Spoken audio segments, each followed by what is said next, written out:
사무엘상 19장. 사울이 그의 아들 요나단과 그의 모든 신하에게 다윗을 죽이라 말하였더니 사울의 아들 요나단이 다윗을 심히 좋아하므로 그가 다윗에게 말하여 이르되 내 아버지 사울이 너를 죽이기를 꾀하시느니라. 그러므로 이제 청하노니 아침에 조심하여 은밀한 곳에 숨어 있으라. 내가 나가서 내가 있는 들에서 내 아버지 곁에 서서 내 일을 내 아버지와 말하다가 무엇을 보면 내게 알려주리라 하고, 요나단이 그의 아버지 사울에게 다윗을 칭찬하여 이르되 원하건대 왕은 신하 다윗에게 범죄하지 마옵소서. 그는 왕께 득죄하지 아니하였고 그가 왕께 행한 일은 심히 선함이니이다. 그가 자기 생명을 아끼지 아니하고 블레셋 사람을 죽였고 여호와께서는 온 이스라엘을 위하여 큰 구원을 이루셨으므로 왕이 이를 보고 기뻐하셨거늘 어찌 까닭 없이 다윗을 죽여 무죄한 피를 흘려 범죄하려 하시나이까. 사울이 요나단의 말을 듣고 맹세하되 여호와께서 살아계심을 두고 맹세하거니와 그가 죽임을 당하지 아니하리라. 요나단이 다윗을 불러 그 모든 일을 그에게 알리고 요나단이 그를 사울에게로 인도하니 그가 사울 앞에 전과 같이 있었더라.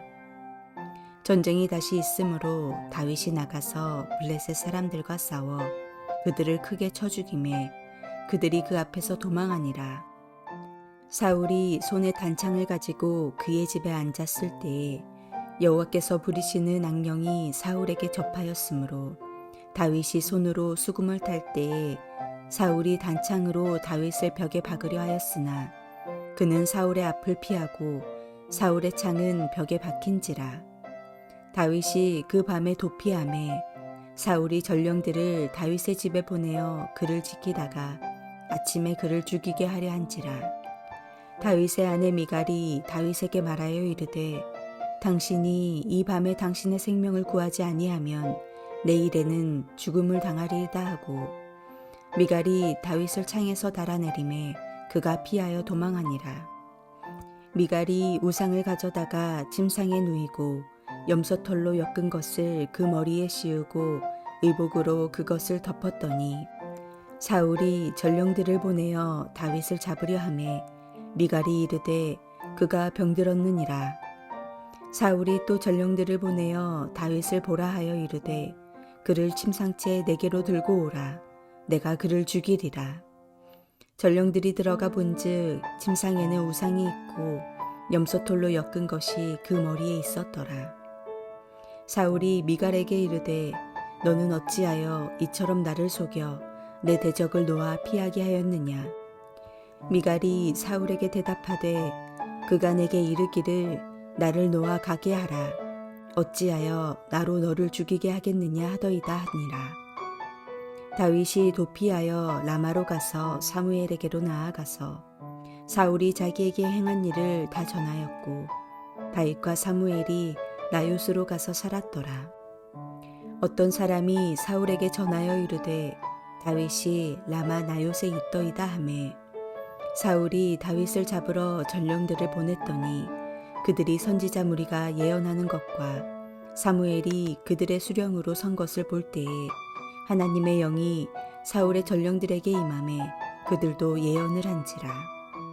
어떤 사람이 그것을 사울에게 알림해 사울이 다른 전령들을 보냈더니 그들도 예언을 했으므로 사울이 세 번째 다시 전령들을 보냈더니 그들도 예언을 한지라. 이에 사울도 라마로 가서 세구에 있는 큰 우물에 도착하여 물어 이르되 사무엘과 다윗이 어디 있느냐. 어떤 사람이 이르되 라마 나요스에 있나이다. 사울이 라마 나요스로 가니라. 하나님의 영이 그에게도 임하시니 그가 라마 나요스에 이르기까지 걸어가며 예언을 하였으며 그가 또 그의 옷을 벗고 사무엘 앞에서 예언을 하며 하루 밤낮을 벗은 몸으로 누웠더라. 그러므로 속담에 이르기를 사울도 선지자 중에 있느냐 하니라.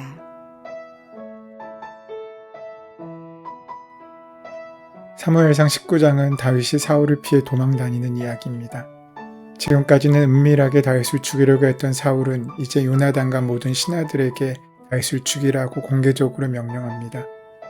사울이 다윗을 미워하는 이유는 너무나 많습니다. 그러나 그 중에 가장 큰 이유를 꼽자면 권력에 대한, 왕권에 대한 집착일 것입니다.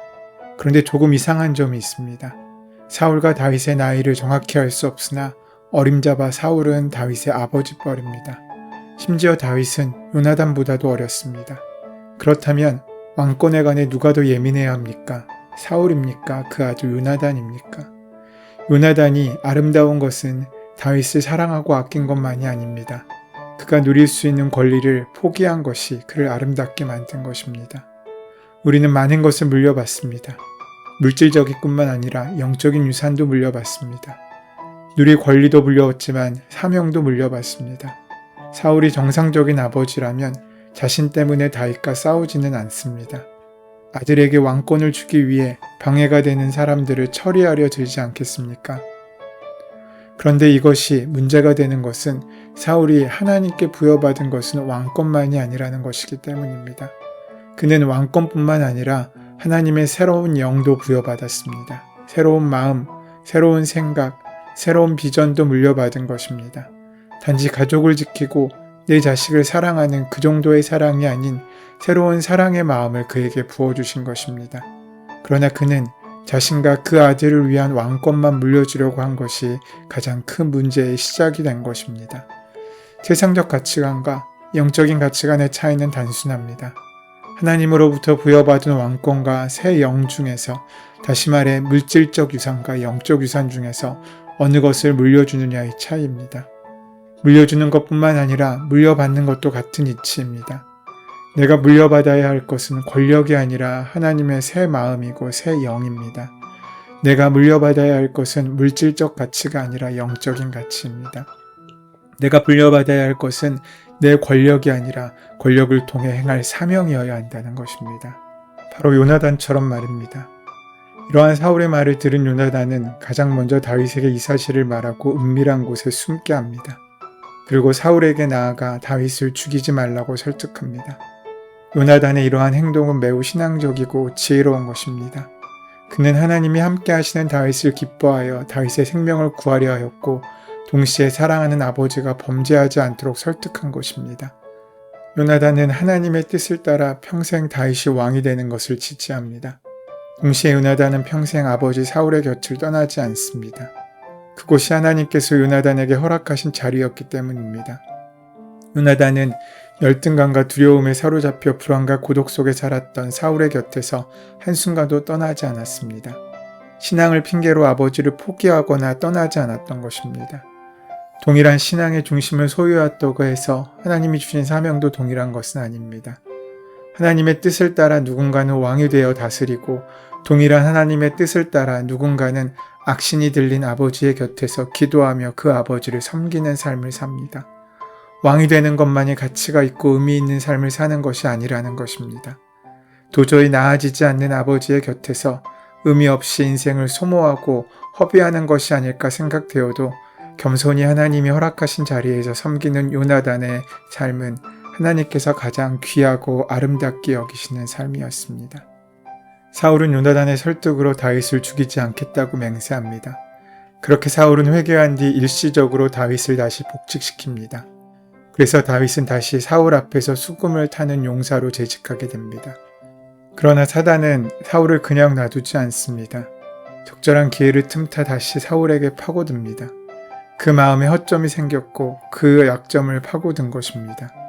왜 사울의 마음에 허점이 생기게 되었습니까? 오늘 본문을 보면 사울이 회개한 후 다시 블레셋과의 전쟁이 있게 되었고 다윗이 그 전쟁에 나가 이번에도 큰 승리를 거두게 됩니다. 그러나 다윗이 블레셋과의 전쟁에서 크게 승리하여 공을 세우자 사울은 이내 열등감과 질투심에 사로잡혀 다윗을 다시 죽이려고 합니다. 잠잠했던 사울의 마음에 다시금 질투가 생겨나게 되었고 그 질투하는 마음을 기회 삼아 사단이 그 마음을 사로잡아 버린 것입니다. 사단은 이처럼 집요하게 그 마음을 파고들려고 기회를 보고 있습니다. 그 마음을 그 귀신에 사로잡히자 사울은 다시 다윗을 죽이려고 했습니다.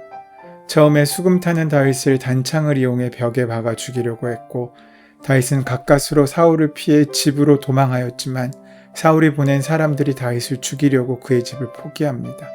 그의 집까지 사자를 보내 다윗을 죽이려고 한 것입니다. 악한 사단은 이처럼 하나님의 사람을 파멸시키기 위해 집요하게 공격합니다. 이번에는 사울의 딸이자 다윗의 아내인 미갈의 도움으로 다윗은 다시 한번 사울을 피해 도망하게 됩니다. 다윗은 사무엘에 있는 라마로 갑니다. 라마는 기브아에서 가깝고 사람들도 많이 왕래하는 곳이기 때문에 사실 피하고 숨기에 좋은 곳은 아닙니다.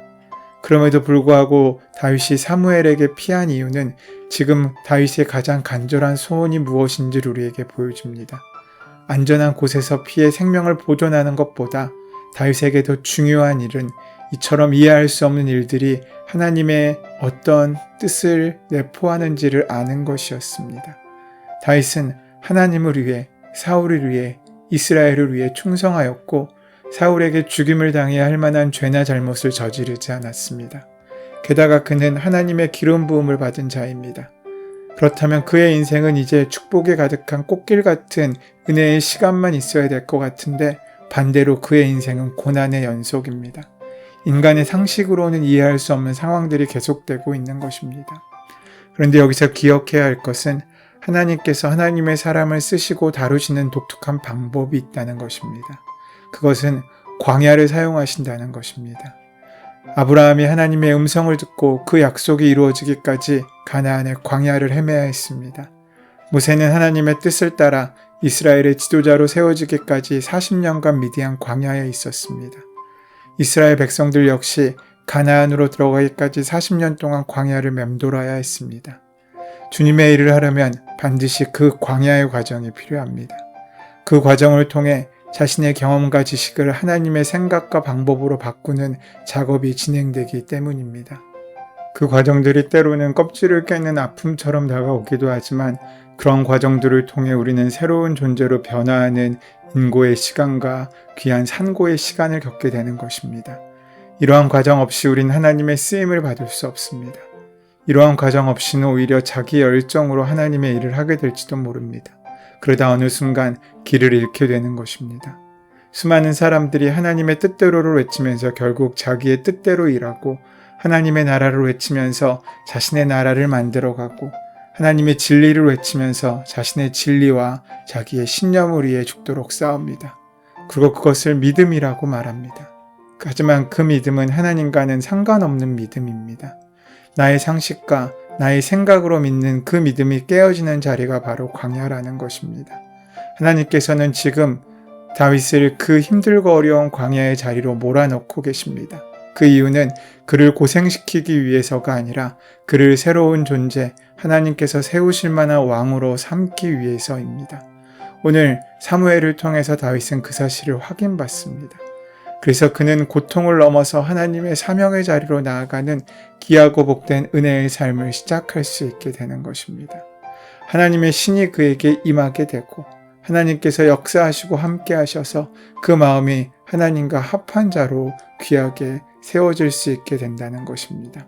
진정 다윗을 보호하시는 분은 하나님이십니다. 사랑하는 여러분, 다윗과 같이 이해할 수 없는 고난을 겪을 때 선한 목자이신 하나님께서 우리 삶을 인도하고 있다는 사실을 신뢰하시기 바랍니다. 그래서 하나님의 뜻을 구하며 하나님의 말씀으로 나아가는 저와 여러분 되시기를 소원하고 축원합니다. 은혜의 주님, 저희의 인생이 주님의 크고 완전한 손안에 있음을 감사드립니다. 날마다 이것을 기억하며 우리 삶 가운데 참된 안식과 은혜를 누리게 하시고 어떤 환경 속에서도 하나님을 바라보는 믿음을 허락하여 주시옵소서. 예수 그리스도의 이름으로 기도드립니다. 아멘.